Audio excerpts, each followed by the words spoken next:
नहीं हुई। और इसका अर्थ यह है कि ये एक खोपड़ी वाले की कौन कहे 10 खोपड़ी वाला रावण जिंदगी भर नहीं समझ सका।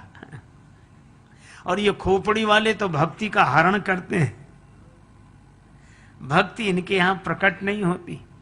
और वैसे भी एक सज्जन कह रहे थे इसका नाम है खो पड़ी, खो दिया है इसीलिए तो पड़ी है। भक्ति के लिए हृदय चाहिए, हृदय, दिल से भगवान को दिल से मानो।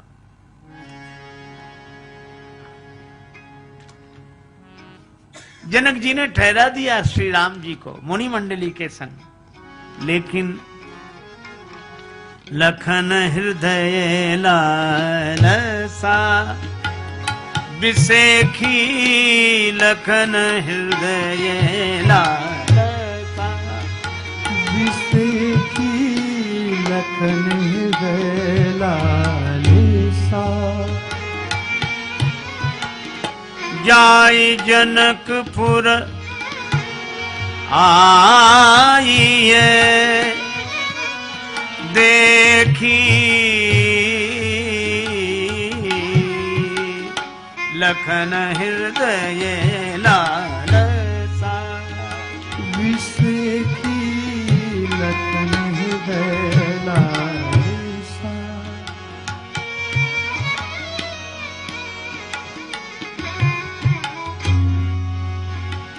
हृदय लालसा, लालसा, लालसा।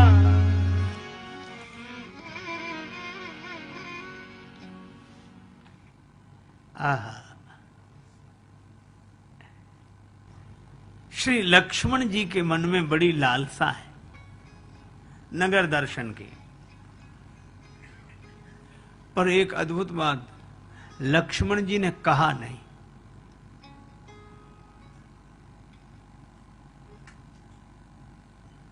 लक्ष्मण जी ने कहा नहीं और राम जी ने बिना कहे जान लिया।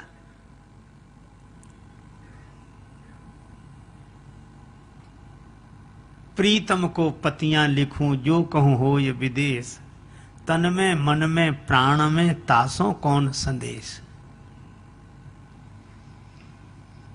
मन तू क्यों घबरावे रे, सिर पर सीता राम बेड़ा पार लगावे रे। भगवान से कहने की आवश्यकता क्या है, अंतर्यामी को अपनी सुविधा समझावे रे। करी करी सोच विचार व्यर्थ तू बुद्धि गंवावे रे।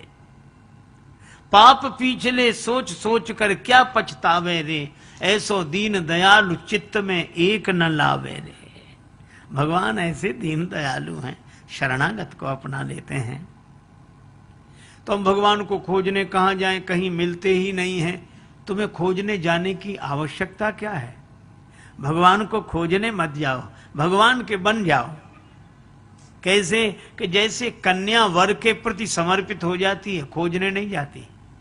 दुल्ही बना देह वर को मत, खोजन जावे रे। और एक दिन तेरे द्वार बजावत बाजे दुल्हा आवे रे। मन तू क्यों घबरावे रे। भगवान पर, भगवान से क्या कहना, भगवान सब जानते हैं, सब जानते हैं। मैं देखता हूं कि देखते हैं आप। सफीना डूब रहा है तो कोई बात नहीं, आप देख रहे हैं। यह है भगवान पे भरोसा। श्याम से दिल को लगाना कोई मजाक नहीं, और जीते जी जान से जाना कोई मजाक नहीं। कहा ही नहीं, लालसा मन में इच्छा हुई। भगवान समझ गए। क्यों? भगत वछलता ही है हुलसानी। भक्त के हृदय की लालसा समझ गए और गुरुजी से बोले, गुरुदेव नाथ लखनपुर देखन चाही। नाथ लखनपुर देखन चाही। नाथ लखनपुर देखन चाही। नाथ लखनपुर देखन चाही। नाथ लखनपुर देखन चाही। नाथ लखनपुर देखन चाही। हे नाथ, लक्ष्मण जी नगर देखना चाहते हैं। गुरु जी मुस्कुराए, लक्ष्मण जी को नगर देखना है? हाँ गुरुदेव। नाथ लखनपुर देखन चाही, तो गुरु जी बोले देखन चाही तो काहे ना कहाही। जिन्हें देखना है वे कहते काहे नहीं। का प्रभु सकोच डर प्रगट न कहाई, आपका संकोच है। अच्छा, तो लक्ष्मण जी को नगर देखना है? हाँ।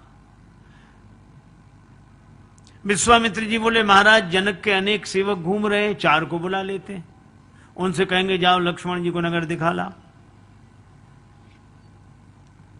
अब राम जी ने सोचा कि सेवक नगर दिखा लाएंगे लक्ष्मण जी को, तो राम जी बोले गुरुदेव अगर आपकी आज्ञा हो तो लक्ष्मण जी को नगर हम दिखा लाएं।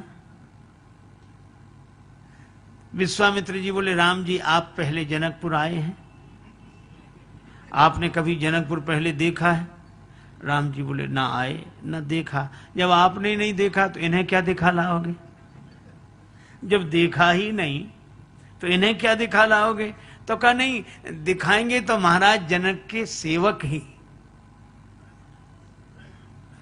और देखना है लक्ष्मण जी को, फिर आप काहे को जा रहे हो? राम जी ने कहा कि मैं एक तीसरा काम करूंगा। क्या? पता नहीं कब तक सेवक नगर दिखाते रहें, कब तक लक्ष्मण जी नगर देखते रहें, मैं साथ रहूंगा तो नगर दिखाए तुरंत ले आवो, मैं उन्हें जल्दी लौटा लाऊंगा, जल्दी। विश्वामित्र जी मुस्कुराए, उन्होंने कहा कि राम जी मैं समझ गया, क्या लक्ष्मण नगर देखे बिना नहीं रह सकते और आप लक्ष्मण को देखे बिना नहीं रह सकते। जहां जहां बछड़ा चले तहां चली जावे गैया, और कह दादू जहां चले संत जन तहां तहां जाए रमैया।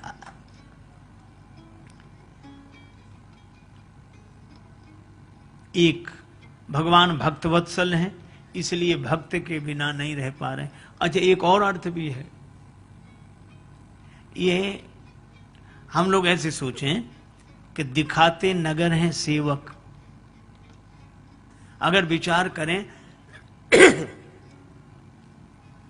ये रूप का संसार हमें नेत्र दिखाते हैं, रूप का संसार नेत्र दिखाते हैं, शब्द का शहर कान, श्रवणों से पता लगता है शब्द का, सुगंध का नासिका से पता लगता है, स्वाद का रसना से पता लगता है, और स्पर्श का त्वचा से पता लगता है।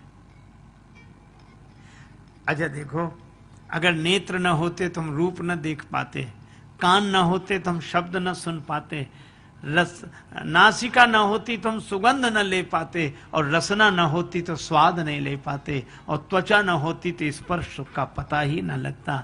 तो संसार के जो शब्द रूप रस गंध स्पर्श, ये जो 5 विषय हैं, इन सबका अनुभव पंच ज्ञानेंद्रियां कराती हैं। तो हमें तो लगता है, और देखता कौन है इन इंद्रियों के द्वारा इस संसार को? का हमारा मन देखता है। तो हमारा मन देखता है और मन को दिखाते हैं ये सेवक, तो वहां लक्ष्य मन देख रहे हैं और दिखा रहे हैं ये सेवक। अच्छा, लेकिन एक बात है, क्या दिखाने वाले सेवक और देखने वाला मन, पर इस देखने वाले को कौन देखने वाला है? तो मन को देखने वाला कौन है? बस यही, सब कर परम प्रकाशक जोई, राम अनादि अवधपति सोई। देखो, जिसके द्वारा सब कुछ होता है वह कुछ नहीं होता है। चलो आपको एक छोटी सी बात बताऊं। एक आदमी मरने लगा, मरते मरते उसने वसीयत की कि मेरे मरने के बाद मेरी संपत्ति का बंटवारा इस तरह हो, आधा हिस्सा बड़े बेटे को मिले और चौथाई हिस्सा छोटे बेटे को और 5वां हिस्सा बेटी को। वसीयत लिख गया, मर गया। कुछ दिन बाद उसका भोज भंडारा सब हुआ। फिर पंच एक दिन बैठे कि चलो निर्णय करें, निकालो वसीयत का कागज। कागज रखा गया, उसमें यही लिखा था। तो पंचों ने कहा कि संपत्ति क्या छोड़ गया है जिससे ये बंटवारा करें? परिवार वाले बोले संपत्ति के नाम पर 19 ऊंट छोड़ गए। अब इन 19 ऊंटों को बांटें कैसे बताओ? आधा बड़े बेटे को, फिर चौथाई हिस्सा छोटे बेटे को, 5वां हिस्सा बेटी को। पंचों ने कहा इन ऊंटों को बेचकर पैसा बांट देते हैं। पर परिवार वाले बोले नहीं, जो लिखा है वही, इसमें लिखा ही नहीं है कि बेचो इन्हें। अब पंच बड़े परेशान, बांट ही नहीं सकते। तब तक एक आदमी अपने ऊंट पर बैठकर निकला उधर से, शायद राजस्थान की घटना रही हो, और उसने 19 ऊंट खड़े देखे। तो ऊंट पर बैठकर जो व्यक्ति आया था उसने देखा, उसने अपना भी ऊंट खड़ा किया, पूछा क्या बात है? पंच विचारे बोले कि मरने वाला तो मर गया, हमारे लिए मुसीबत कर गया, अब बंटवारा कैसे करें? आने वाले व्यक्ति ने कहा कि मरने वाला हमारा मित्र था, आज उसकी बात अटकी है तो हमारी अटकी है, मैं अपना ऊंट दान दिए देता हूं, अब बांट दो। उसने अपना ऊंट दिया तो कितने ऊंट हो गए? 20। पंच बोले अब तो बांटना आसान, अभी बांटते हैं। कब बांटो? अब पंचों ने बांटना शुरू किया। आधा हिस्सा बड़े बेटे को, आप लोग भी हिसाब लगाना, 20 के आधे कितने हुए? 10। 10 ऊंट बड़े बेटे को दे दिए। का चौथाई हिस्सा छोटे बेटे को,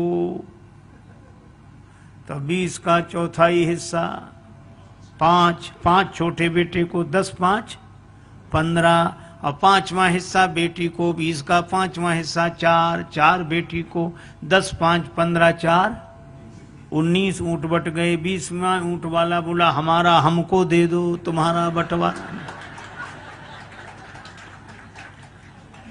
अच्छा बोलो भाई, 19 ऊंट ही बटे, 20वां बटा नहीं, लेकिन 20वें के शामिल हुए बिना बंटवारा हुआ नहीं। यह कहानी संकेत क्या करती है?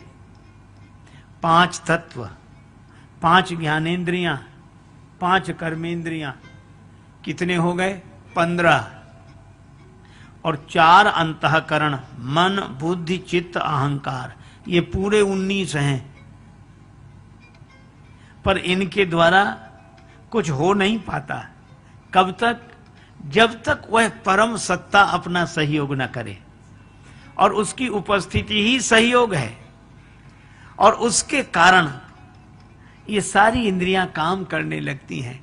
श्री तुलसीदास जी इसी प्रसंग को कहते हैं, विषय करण सुरजीव समेता, सकल एकते एक सचेता, सबकर परम प्रकाशक जोई, राम अनादि अवधपति सोई। वे श्री राम हैं। इसीलिए हमारे उपनिषद कहते हैं, पूर्णमदः पूर्णमिदं पूर्णात् पूर्णमुदच्यते पूर्णस्य पूर्णमादाय पूर्णमेवावशिष्यते। भगवान ऐसे ही हैं, वे नित्य पूर्ण हैं, नित्य आनंद रूप हैं। तो विश्वामित्र जी ने कहा कि जाओ जाओ देख कर आओ। लेकिन विश्वामित्र जी ने एक बात और कही कि हम भी अपनी दोनों आंखों से जनकपुर देखेंगे। दोनों आंखें? हाँ।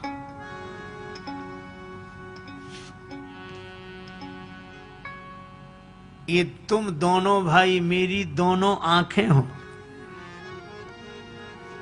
राम लक्ष्मण। ये ज्ञान विराग नयन उर्गारी, ज्ञान और वैराग ये दोनों मेरी 2 आंखें। और विश्वामित्र जी कहकर क्या गए थे? ज्ञान विराग सकल गुण आयना, सो प्रभु मैं देखूं भरी नैना। विश्वामित्र जी बोले दोनों भाई जाओ और नगर देखना, पर मेरी एक आज्ञा है। क्या? केवल देखना ही नहीं, दिखाना भी। अच्छा दिखाएं क्या?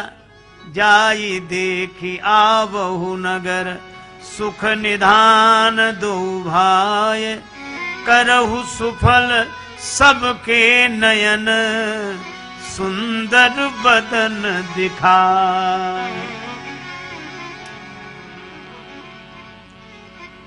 सबके नेत्र सफल कर दो। तो ज्ञानियों के नेत्र क्या अब तक सफल नहीं हुए? देखो भैया, ज्ञानियों के नेत्र सफल होते ही नहीं। क्यों?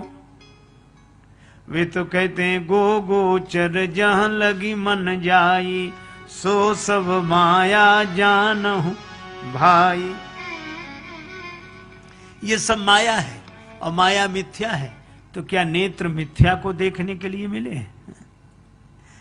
आज राम जी तुम्हें देखेंगे तो उन्हें लगेगा कि नेत्रों से जो दिखाई देता वो मिथ्या ही नहीं, अरे सत्य होता है। और सत्य की कौन कहे? स्वयं सच्चिदानंद भगवान को देखा जा सकता है नेत्रों से। करौ सुफल सबके नयन, सुंदर बदन दिखाए। राम जी चले। अब देखो, श्री राम जी लक्ष्मण जी आए। जनकपुर वासियों ने समाचार सुना तो धाये धाम काम सब त्यागी, धाम काम छोड़कर भागे, मनो रंक निधि लूटन लागे। पर एक बात है, ये पुरुष तो भागे पर माताएं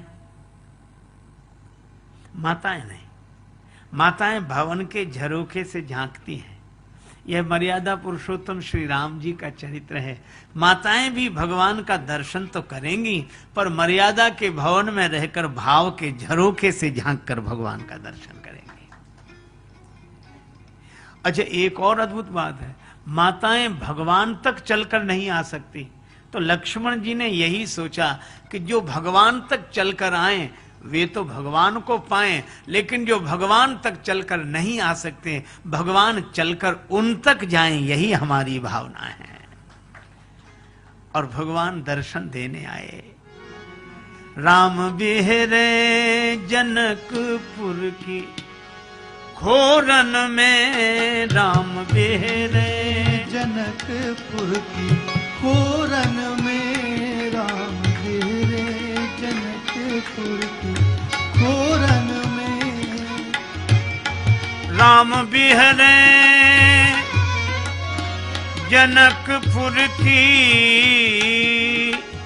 खोरन में, राम बिहरे जनकपुर की खोरन में, राम बिहरे जनकपुर की खोरन में, राम बिहरे।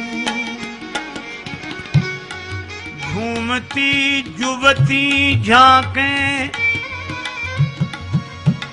झरोखन में, राम बिहरे जनकपुर की खोरन में, राम बिहरे जनकपुर की खोरन में, राम बिहरे। नारी वृद्धा असीसें सुनाने लगी, कोई मन में मनौती मनाने लगी, केती तरुणी लगी तृण तोरण में, राम बिहरे जनकपुर की खोरन में, राम बिहरे जनकपुर की खोरन में, राम बिहरे।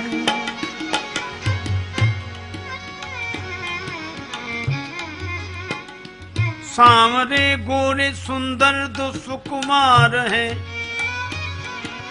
माल मोतिन की हिरन के ही हार हैं, लाल लागे पीतांबर की छोरन में, राम बिहरे जनकपुर की खोरन में, राम बिहरे जनकपुर की। श्री राम लक्ष्मण का दर्शन किया माताओं ने भवन के झरोखे से झांककर।